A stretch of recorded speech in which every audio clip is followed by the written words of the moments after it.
Thank you for clicking on this video. Welcome back, friends. You ever notice how the truth doesn't always shout? Sometimes it just sits there in the silence, in the empty space where something should be. For me, it wasn't a slammed door or a screaming match. It was a plate, or rather, the absence of one. Christmas at my parents' house always carried this strange mix of comfort and tension. The kind of traditions you don't even like anymore, but you cling to because they remind you of being small, when the world felt simpler. The chipped nativity set with the shepherd's head glued back on. The blinking lights that only half worked, pulsing like a tired heartbeat. The scratched-up Christmas CD from 2006 my mom still played, even though it skipped in the middle of Silent Night. This year, I wanted it to feel different. Not perfect, just warm. I wanted my son to feel like he belonged here. My brother Aaron strolled in late as always. His boy Jake trailed behind him, cheeks red from the cold, sneakers untied. The golden grandson. My mom swooped in like he was a gift straight from heaven, scooping him up with a laugh, calling him my little man. Her eyes didn't even flicker toward Caleb, who stood quietly beside me.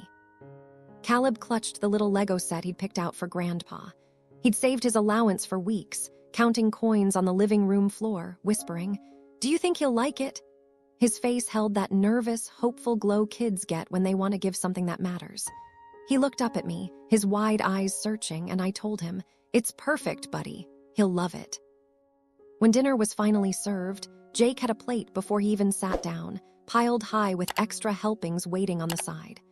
Caleb slid into his chair, his small shoulders straight, like he wanted to do everything right. He folded his hands in his lap and waited. He looked at the table in front of him, and there was nothing. No plate, no fork, just a faint cranberry stain from the year before. I tried to keep my voice even. "Mom, Caleb needs a place setting." She didn't even look at me, just kept carving the turkey. "There wasn't enough room," she said, her tone clipped. "He upset Jake last time, remember? We don't need a scene." Jake grinned, gravy already running down his chin, as my mom ladled more onto his overflowing plate. Caleb's whisper was so small it was almost swallowed by the room. But I said I was sorry. And in that moment, something inside me didn't just crack, it completed a circuit. The final connection in a truth I'd been powering for years. I didn't yell. I didn't slam my fist. I just stood up, took my wife's hand, looked at Caleb, and said, "We're going home." We left the gifts under the tree. Nobody stopped us. Nobody called after us. Outside, the air was knife cold. Caleb buckled himself into the back seat without a word. He held that unopened Lego box tight against his chest like a shield.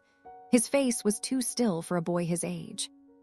That night at 9:47 p.m., my phone buzzed. A message from my dad. 4 words, "Rent due tomorrow." Not a question, not a request, a command. The way he's always said it. Like my paycheck was his right. Like my job was to hold their lives together while they let the foundations rot. I sat there, staring at the glow of the screen. My wife was quiet beside me, watching. Caleb was asleep in the back, his hand curled around the battered stuffed fox he never goes to bed without. And it hit me. This wasn't about one forgotten plate. This was the pattern.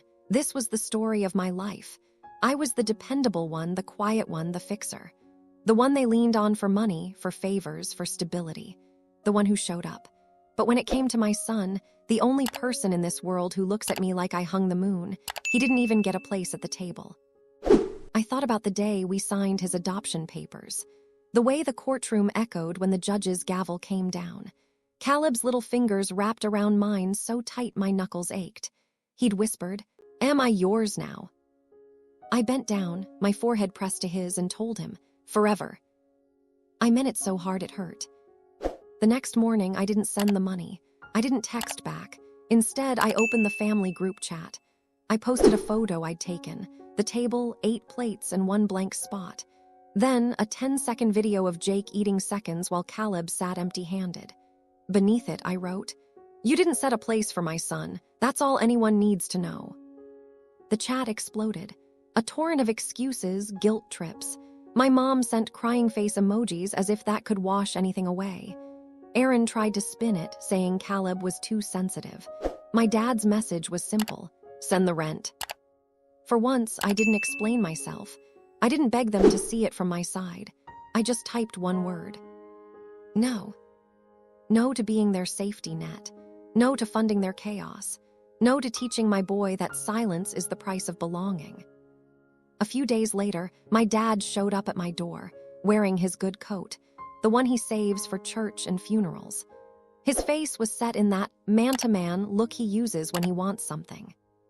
"Be a man," he said. "Help your family just one more month."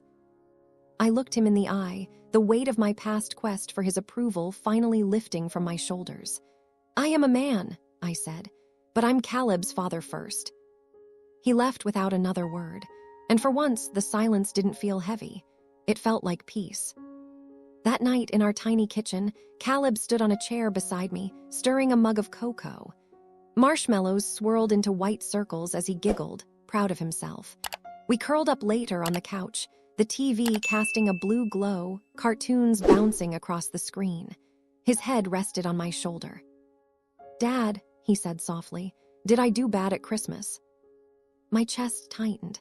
I pulled him close, pressed my forehead to his, just like in the courtroom, and whispered, "No, buddy. You did everything right. It's not your job to earn a plate. It's my job to make sure you always have one." And that was the shift. I realized I wasn't just walking away from my parents. I was building something new, because boundaries aren't cruelty, they are protection. They are love wrapped in armor.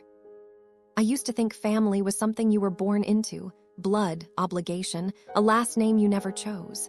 But I see it differently now. Family is the place where you're never asked to shrink, where you're not told you're too much or not enough. It's the table where your chair is always waiting, no matter what. So that's what I'm building for Caleb.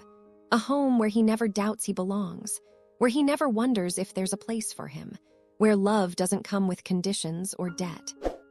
Because in my house, my son will never sit empty-handed again. Thanks for watching PastQuest. If you enjoyed the journey into history, don't forget to like, share, and subscribe for more amazing stories from the past. See you in the next quest.